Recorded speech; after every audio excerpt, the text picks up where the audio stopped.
Auto চালকের সাথে সেই দিন রাত্রে কি হয়েছিল শুনলে আপনারা সকলেই চমকে উঠবেন। নমস্কার শ্রোতা বন্ধুরা, আত্মা ও ঈশ্বর চ্যানেলে আপনাদের সবাইকে স্বাগত। আশা করব আপনারা সকলেই ভালো আছেন, সুস্থ আছেন। আত্মা ঈশ্বরকে এতটা ভালোবাসা দেওয়ার জন্য আপনাদের কাছে আমি সত্যি অনেক কৃতজ্ঞ। তাহলে চলুন আর বেশি দেরি না করে শুরু করা যাক আজকের এই ঘটনাটি। আজকে যিনি এই ঘটনা পাঠিয়েছেন তার বাড়ি আকাইপুরে, এবং তাদের সাথে কিন্তু ঘটনাটা ঘটেনি, ঘটেছিল অটো চালকের সাথে। যে অটোটাকে তারা ঠিক করেছিল রাত্রে ওই রানাঘাট থেকে আকাইপুর নিয়ে আসার জন্য, সেই অটো চালকের সাথেই ভয়ঙ্কর ভৌতিক ঘটনা ঘটে গিয়েছিল। বয়স্ক শ্বশুর শাশুড়িকে নিয়ে সেই দিদি এবং তার হাজবেন্ড সহ একটি বিয়ে বাড়িতে গিয়েছিল। অনেক কাছের এক আত্মীয়ের বিয়েতে তারা গিয়েছিল, তাই তাড়াতাড়ি সেখান থেকে তারা বেরিয়ে আসতে পারেনি। আসতে আসতে অনেক লেট হয়ে গিয়েছিল, আর তারা সেটা জানতো যে সেখান থেকে তারা তাড়াতাড়ি বেরোতে পারবে না। সেই কারণে তাদের যেখানে বাড়ি তার আশেপাশেই বাড়ি সেই অটো চালক কাকুর। তাকে জানিয়ে দেওয়া হয়েছিল যে আমরা কিন্তু লাস্ট ট্রেনে এরকম ফিরবো, তাই সেখান থেকে আমরা বাড়ি ফেরার জন্য কোনো অটো বাস কিছুই তেমন পাবো না। লোকজন হয়তো টুকটাক থাকবে, গাড়িও থাকতে পারে অনেক, কিন্তু আমরা এখান থেকে আকাইপুর যাওয়ার জন্য কোনো কিছু পাবো না। অতএব আপনাকে আমরা ঠিক করলাম আপনি এরকম সময় আমাদের নিয়ে আসতে যাবেন রানাঘাট স্টেশনে, এবং তার আগেই আপনাকে জানিয়ে দেওয়া হবে যে আমরা কখন বেরোচ্ছি। সেই মতো আপনি চলে যাবেন, আপনি ধরে নেবেন যে আমরা এরকম লাস্ট ট্রেনেই ফিরবো। যথারীতি ওরা বিয়ে বাড়িতে এরকম গেছে, রাতও হয়ে গেছে। কৃষ্ণনগর থেকে যে লাস্ট ট্রেনটা থাকে সেই ট্রেনটাতে করে তারা রানাঘাট স্টেশনে পৌঁছবে বলে ঠিক করেছে। কিন্তু যেহেতু তারপরে রানাঘাট বনগাঁ কোনো ট্রেনই থাকে না, তাই তারা অটো চালককে ঠিক করেছিল। এইবার চলে আসি অটো চালকের কথায়, কারণ তার সাথেই তো এই ঘটনাটা ঘটেছিল। সেই কাকুকে ওই দিদি সরাসরি ফোন করে জানিয়ে দিয়েছিল যে আমরা এই টাইমে বেরোবো, আপনি চলে আসুন। অটো চালক কাকু সেই দিন কিন্তু সময়ের অনেকটা আগেই পৌঁছে গিয়েছিল সেখানে। লেট হতে পারে রাস্তায়, তারপরে তারা এখানে এসে দাঁড়িয়ে থাকবে, অনেক রাতও হয়েছে। দিন হলে একটা কথা থাকে, কিন্তু রাত্রে কাউকে ওয়েট করানো ঠিক হবে না, তাই সময়ের অনেকটা আগেই ওই অটো চালক কাকু সেখানে চলে এসেছিল। স্টেশনের আশেপাশে রোড কিন্তু একদমই খালি নয়, লোকজন কিন্তু টুকটাক আছে, কারণ রানাঘাট জংশন তো ভিড়টা মোটামুটি থাকে সেখানে। এইবার যেহেতু অনেক রাত হয়ে গেছে, তাই খুব বেশি ভিড় না থাকলেও কয়েকজন লোক সেখানে আশেপাশে রয়েছে, আর একটা দুটো গাড়িও রয়েছে, হয়তো অনেকে ঠিকঠাক করে রেখেছে। এবার সেই কাকু ওখানে না দাঁড়িয়ে রয়েছে একটু দূরের দিকে, মানে যেখানে আর কি অটো সব থাকে সেখানে দাঁড়ায়নি, একটু দূরের দিকে দাঁড়িয়ে রয়েছে, যে ওরা ফোন করলে তারপর সেখানে একটু এগিয়ে যাবে, যে আমি এখানে রয়েছি একটু বলবে। কিন্তু সেই সময় একজন মহিলা এসে তাকে বলে যে দাদা, আমাকে অমুক জায়গায় একটু পৌঁছে দেবেন। সেটা কিন্তু খুব মানে দূরে নয়, কাছাকাছি আর কি, মেইন রোড দিয়ে গেলেই সেই জায়গায় যাওয়া যাবে, অতটা অসুবিধা হবে না। কিন্তু সে কাকু তাকে জানালেন যে দেখুন, আমি তো রিজার্ভে এসেছি, আমার রিজার্ভ অটো এরকম আসবে, অবশ্য দেরি আছে আসার, কিন্তু আমি এরকম আপনাকে দিয়ে আসতে পারবো না। কিন্তু সেই মহিলা ওই কাকুকে জানালেন, দেখুন আমার তো অনেক রাত হয়ে গেছে, আর আমি এখন তেমন কিছুই পাবো না, আর এই রাত্রেবেলা আমি কোথায় কিভাবে যাব আমি কিছু বুঝতে পারছি না। আপনার যদি লেট থাকে আপনি একটু দিয়ে আসুন না, বেশি সময় লাগবে না, বড়জোর 15-20 মিনিট লাগবে। আপনি দিয়ে হয়তো চলে আসতে পারবেন, কারণ আপনি বলছেন লাস্ট ট্রেনের প্যাসেঞ্জার আপনি নেবেন, তো এখনো তো দেরি আছে, আপনি একটু দিয়ে আসুন আমাকে। অগত্যা কি করবে সেই অটো চালক কাকু, একজন মহিলা অসহায় হয়ে বলছে। আর সত্যিই তো, যদি তাকে এখন না দিয়ে আসে মহিলাটি কি করে যাবে এত রাত্রে, দিনকাল তো ভালো নয়। তাই সেই অটো চালক কাকু না রাজি হয়ে গেলেন, ওনাকে বসতে বললেন, তারপরে অটো চালানো শুরু করলেন। এর মাঝে ওই মহিলাটি কিন্তু কোনো কথা বলছেন না, কেমন একটা খারাপ লাগছিল যে একটা মহিলাকে নিয়ে এরকম যাচ্ছি এত রাত্রেবেলায়। তখন না কাকু নিজে থেকে একটু কথা বলছিলেন, কারণ কাকুর মেয়ের বয়সী হবে কিন্তু ওই মহিলাটি। ওই কাকুর বয়স প্রায় 55-56 হয়ে গেছে অলরেডি, আর মহিলাটির বয়স ওই 27-28 মতো হবে। তখন কাকু না এমনি জিজ্ঞেস করে বসেছিলেন যে আপনি কোথায় গিয়েছিলেন, এত রাত্রে এরকম একা একা এসেছেন, বাড়ির কাউকে তো এখানে দাঁড়াতে বলতে পারতেন, এখন তো দিনকাল ভালো নয়, এরকম একা এসেছেন, দেখেও তো আপনাকে বিবাহিত বলেই মনে হচ্ছে, আপনার হাজবেন্ডকে বা কাউকে আসতে বলতে পারতেন। তখন সেই মহিলাটি না বলে বসলো যে আমার তো তেমন কেউ নেই, স্বামী ছিল কিন্তু স্বামী এখন নেই, আর স্বামী আমাকে কোনোদিনই তেমন ভালোবাসেনি। কথাটা শুনে খুব খারাপ লেগেছে অটো চালক কাকুর। জিজ্ঞেস করছে যে আচ্ছা আপনি তাহলে কোথায় যাচ্ছেন, শ্বশুর বাড়ি না বাপের বাড়িতে যাচ্ছেন? কাকু ইচ্ছে করে কিন্তু কথাগুলো জিজ্ঞেস করছিল যে একটা সারা রাস্তা এরকম কথা না বলতে বলতে যাব, মেয়ের বয়সই হবে, আর তাছাড়া মেয়েটা আনকমফোর্টেবলও হতে পারে, তাই কথা বলে একটু কমফোর্টেবল করার চেষ্টা করছিল আর কি। তখন মেয়েটা জিজ্ঞেস করলো যে আমি শ্বশুর বাড়িতে যাচ্ছি, আমার ছেলেকে দেখতে যাচ্ছি, বহুদিন ছেলেকে দেখি না, তাই দেখেই চলে আসব। কিন্তু এই চলে আসবো কথাটা শুনে না একটু খটকা লেগেছিল অটো চালক কাকুর। ওই কাকু আবার আয়না থেকে কিন্তু দেখতে পাচ্ছে, আর সামনে আয়না রয়েছে না, অটোর সামনে আয়না থাকে, তো সেখান থেকে পিছনে যারা বসে তাদের দেখা যায় আর কি। তাকিয়ে দেখছে, মহিলাটিও তাকিয়ে রয়েছে তার দিকে, মানে আয়নার দিকেই তাকিয়ে রয়েছে আর কি, চোখাচোখি হচ্ছে। তখন ওই অটো চালক কাকু বলে বসলেন যে আপনি আবার চলে আসবেন মানে চলে কখন আসবেন? রাত্রেবেলা তো আপনি কিছুই পাবেন না, আর আপনার বাড়ি কোথায়, আপনি কোথা থেকে এসেছেন? তখন ওই মহিলাটি বলছে যে আমার তো কোনো বাড়ি নেই, আমি এখানে সেখানে ঘুরে বেড়াই, আমার আসলে কোনো বাড়িই নেই, আমার কেউই নেই।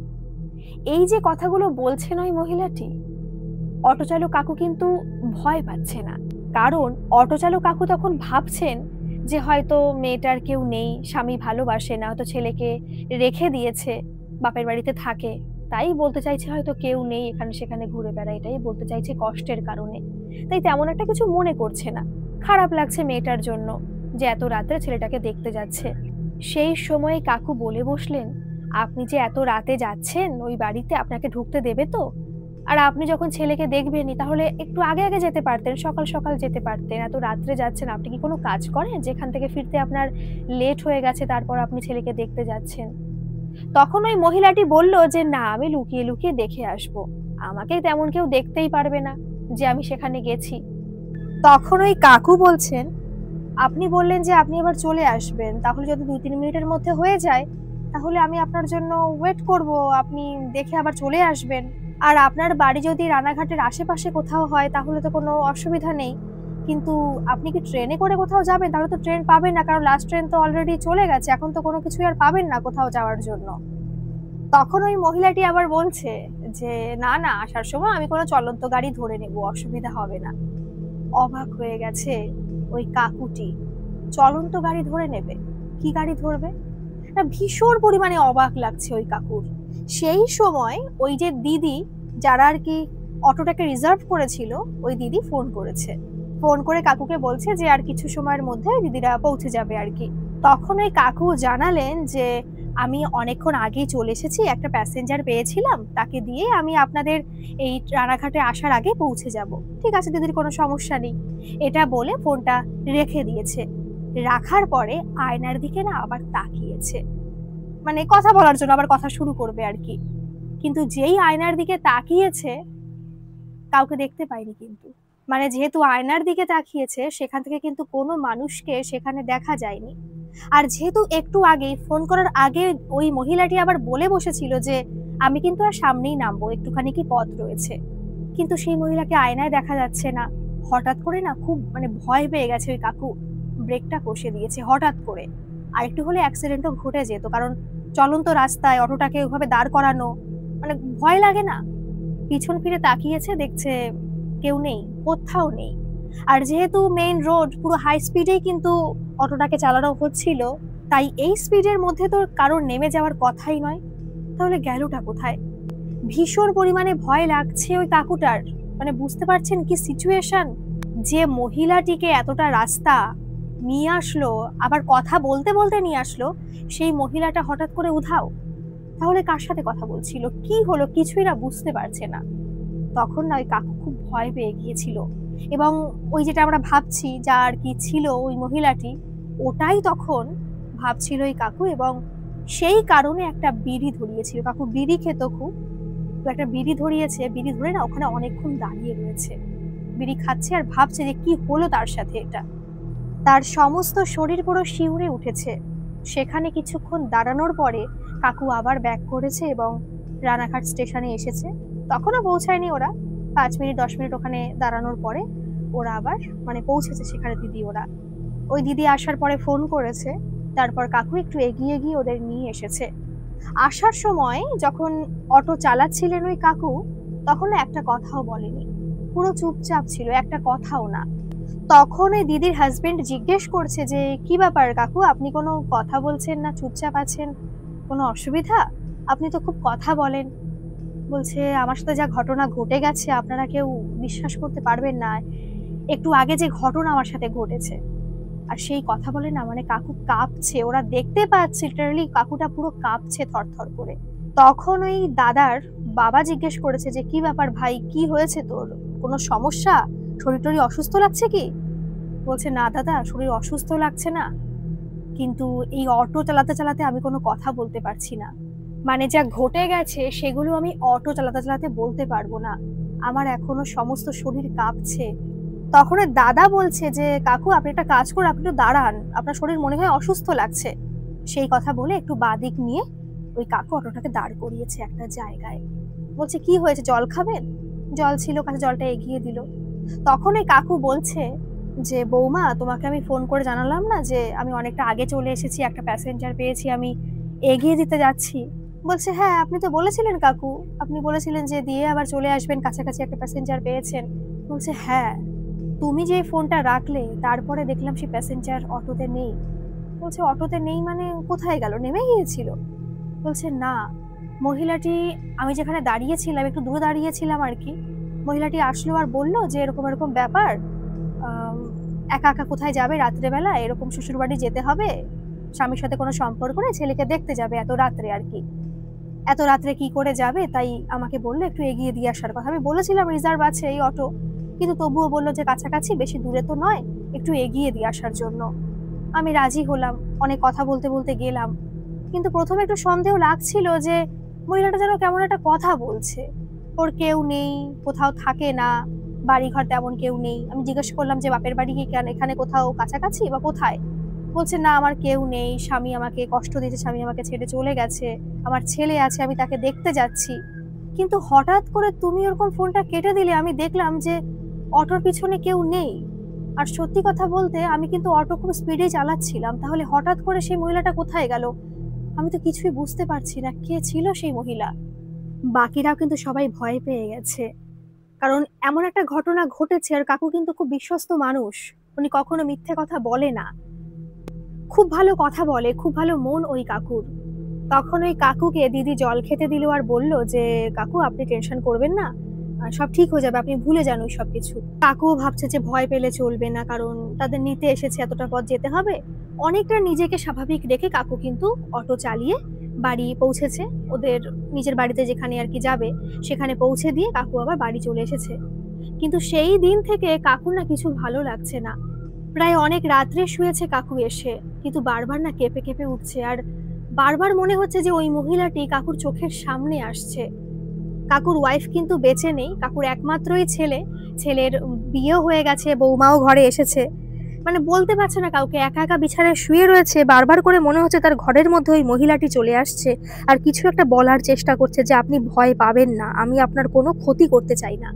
স্বপ্ন দেখে, স্বপ্নের মধ্যেও মনে হচ্ছে ওই মহিলাটি আসছে আর বলছে যে আমি আপনার কোনো ক্ষতি করতে চাই না, আপনাকে অনেক ধন্যবাদ আমাকে পৌঁছে দেওয়ার জন্য। এটা কিন্তু স্বপ্ন, উনি জানে এগুলো স্বপ্ন, ওনার সামনে এগুলো, মানে মহিলাটি নেই, তবুও মনে হচ্ছে যে অনুভব করতে পারছে মহিলাটি সামনে আছে, আমাকে কিছু বলতে চাইছে, কিন্তু কাকু কিছু বুঝতে পারছে না কি করবে।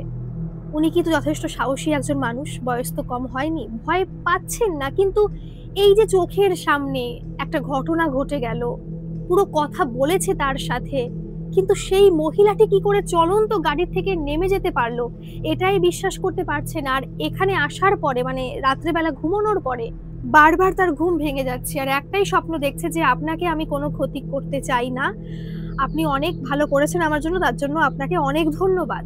এই কথাগুলো শুনছে স্বপ্নের মধ্যে, আর বারবার ঘুম ভেঙে যাচ্ছে। সকালবেলা ওইভাবে তো গেল, সকালবেলায় ঘুম থেকে ওঠেনি ওই কাকু।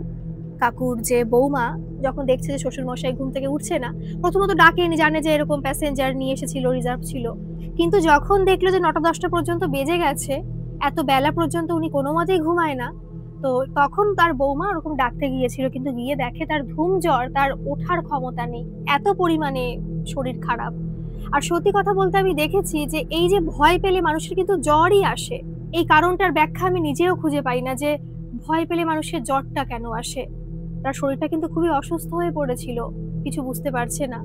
আর সেই সময় প্রায় ১০টা-১১টার দিকে, যেহেতু ওই যে দিদির যে শ্বশুর-শাশুড়ি ওরাও তো লেট করে বাড়ি এসেছে, ঘুমিয়েছে হয়তো, সকালে কাজ-টাজ ছিল।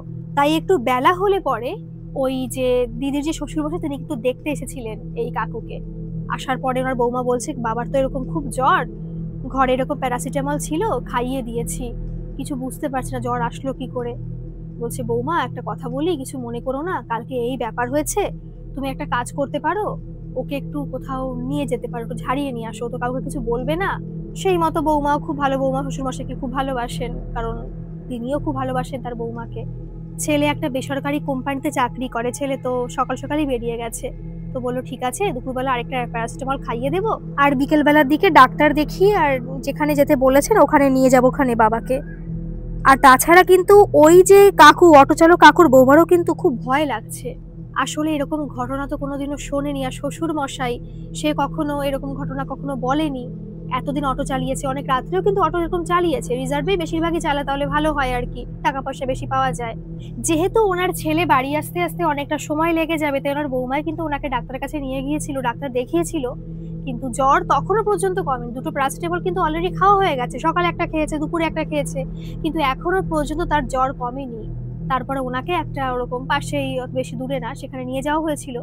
সেখান থেকে জানানো হলো যে উনি খুবই ভয় পেয়েছেন, আর সেখানে গিয়ে ওরকম বলেছিলেন যে এরকম এরকম ব্যাপার আমি না দেখেছি। তো সেখান থেকে জানানো হলো যে আপনি যাকে নিয়েছেন সে ছিল মানে অতৃপ্ত আত্মা। ওখানে হয়তো কোনো কারণে মারা টারা গেছিল, হতে পারে অ্যাক্সিডেন্ট বা রেল অ্যাক্সিডেন্ট, কিছু একটা হতে পারে।